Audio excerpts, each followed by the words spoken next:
Pada kesempatan ini, kita akan membahas mengenai jatuh tegangan atau penurunan tegangan atau perbedaan tegangan pada suatu rangkaian DC sederhana yang terdiri dari satu simpul yang semua komponennya tersusun secara seri.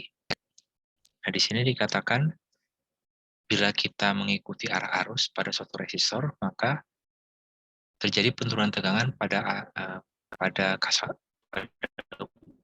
perbedaan dari kedua kakinya, di mana arus mulai mengalir dari suatu titik ke titik yang lain, berarti pada tempat yang lain. Jadi penurunannya sebesar nanti bisa dikaitkan dengan Ohm. Nah, istilah tegangan dalam sebuah baterai mengacu pada perbedaan potensial terminal positif dan negatif. Nah, terdapat suatu model sederhana dengan menggunakan potensial kimia, bagaimana setelah melewati baterai, jadi kenaikan tegangan bila arus masuk dari terminal negatif dan keluar dari terminal positif. Nah, di sini kita akan membahas mengenai beberapa aturan atau konvensinya ya, yaitu dalam suatu rangkaian DC, kita bahas dulu dengan satu simpul, yang juga berlaku sebenarnya untuk berbagai simpul, arah arus listrik harus ditentukan terlebih dahulu. Kemudian penelusuran beda potensial listrik mengikuti arah arus listrik. Penurunan pada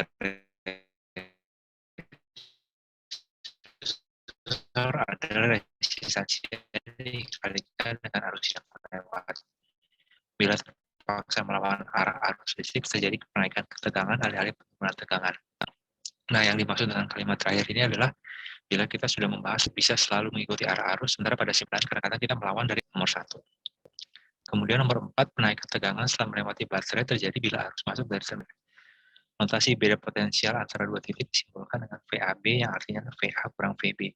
Jadi kalau VAB itu adalah beda potensial relatif titik A dihitung terhadap titik B, sedangkan VA itu adalah beda potensial VA dan VB itu beda potensial atau tegangan pada titik B, di mana ini semua sebenarnya harus memiliki satu referensi yang sama.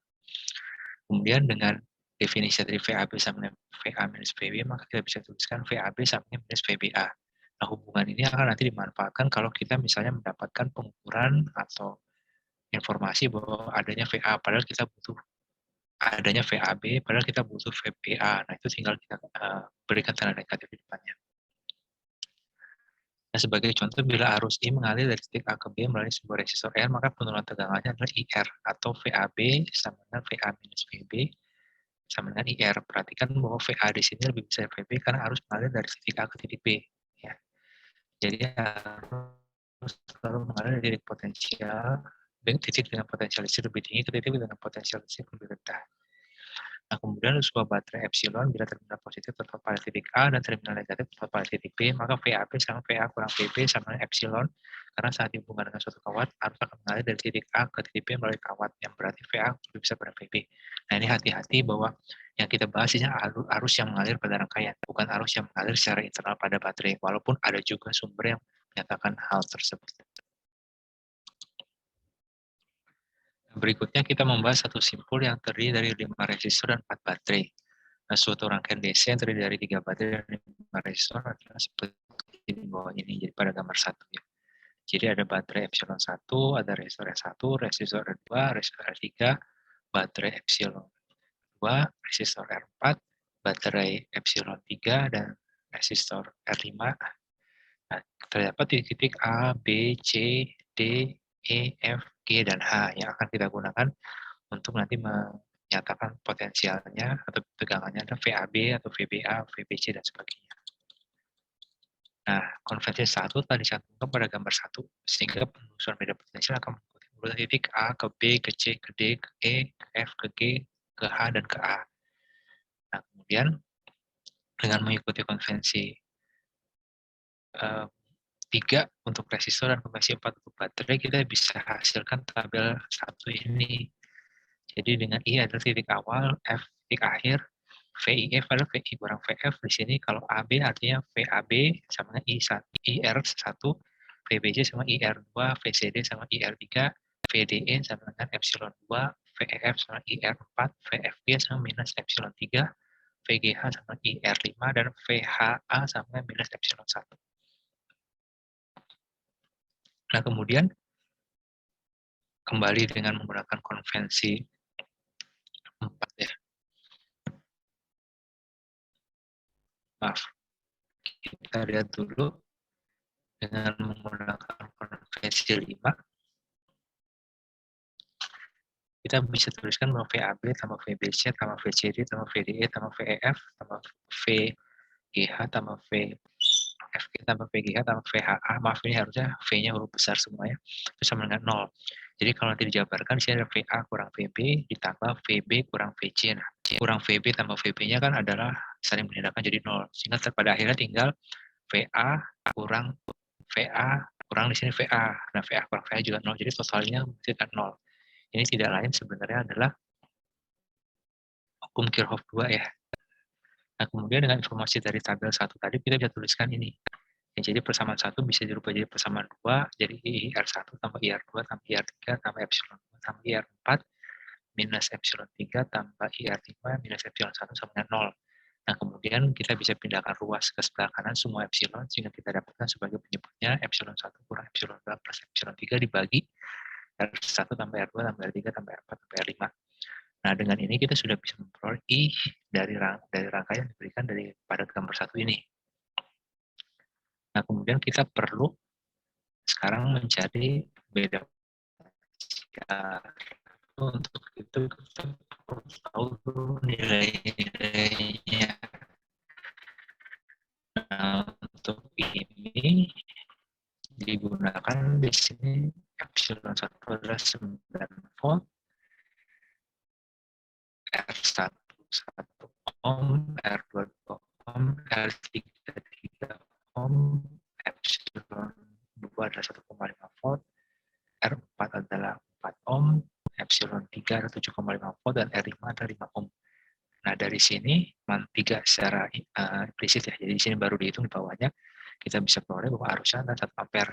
Jadi tadi epsilon 1 minus epsilon 2 plus epsilon 3 dibagi R1 tambah R2 sama 1 ampere. Nah, sekarang tabel 2 yang tadi baru berisi simbol-simbol, sekarang bisa diisi angka. Jadi kembali kita lihat bahwa VAB sama dengan 1 volt, VBC sama dengan 2 volt, VCD 3 volt, VDE 1,5 volt, VEF 4 volt, VFG minus 7,5 volt, VGH adalah 5 volt, maaf ini salahnya harusnya dihapus, VHA sama dengan minus 9 volt. Nah, berikutnya kita membahas arus dan beda potensial ya. Jadi untuk itu kita perlu menentukan nilai-nilainya. Di sini sudah diberikan nilainya, yaitu epsilon 1 adalah 9 volt, epsilon 2 1,5 volt, epsilon 3 7,5 volt. Dan R1 1 ohm, R2 2 ohm, R3 3 ohm, R4 4 ohm, dan R5 5 ohm. Ya. Nah, nanti kita bisa lihat titik-titik ini. Nah, sekarang kita gunakan persamaan sebelumnya, yaitu persamaan 3 ya. Persamaan 3, maaf ini ada yang salah, ini yang belum menjadi format fix sepenuhnya. Jadi kita bisa dapatkan bahwa I sama dengan epsilon 1 kurang epsilon 2 tambah epsilon 3 dibagi sebagai 15 sama 1 ampere.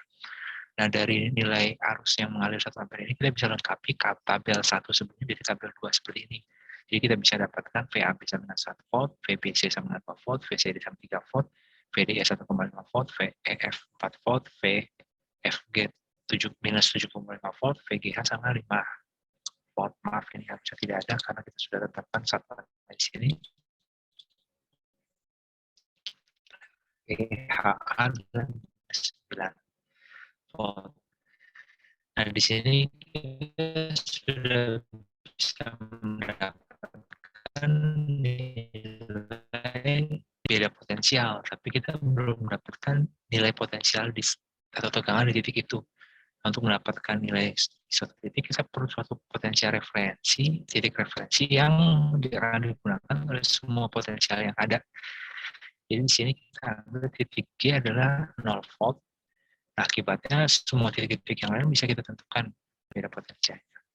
Sebagai contoh, kita ingin mengetahui potensial titik F. Jadi kita gunakan rumusan VF kurang VG sama dengan VFG, sehingga VF sama dengan VFG plus VG. Nah, dari tabel 2, VG adalah minus 7,5, VFG minus 7,5 dan VG-nya 0. Jadi kita peroleh VF sama minus 7,5. Jadi cocok ya. VF pada minus 7,5. Nah, sekarang kita mau cari VH.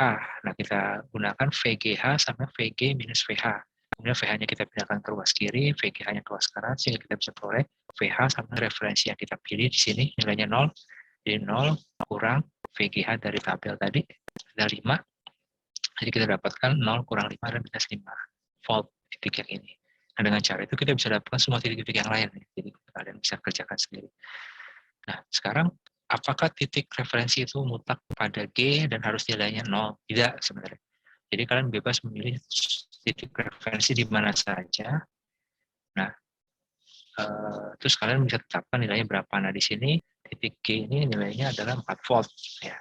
Nah, akibat dari konsekuensi pemilihan 4 volt, maka titik-titik potensi yang lain akan berubah nilainya. Jadi kita ambil kembali contohnya, ini dituliskan rumus seperti sebelumnya, VF sama VFG plus VG, VFG-nya dari tabel sama minus 7,5, tapi VG-nya sekarang bukan 0, tapi 4.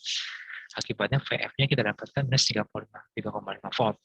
Dan untuk titik H, kita tulis langsung kita ke sini, VH sama VG minus VGH.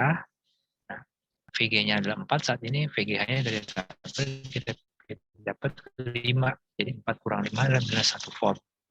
Jadi bisa dilihat di sini terjadi perbedaan tegangan pada suatu titik karena potensi titik referensinya dirubah.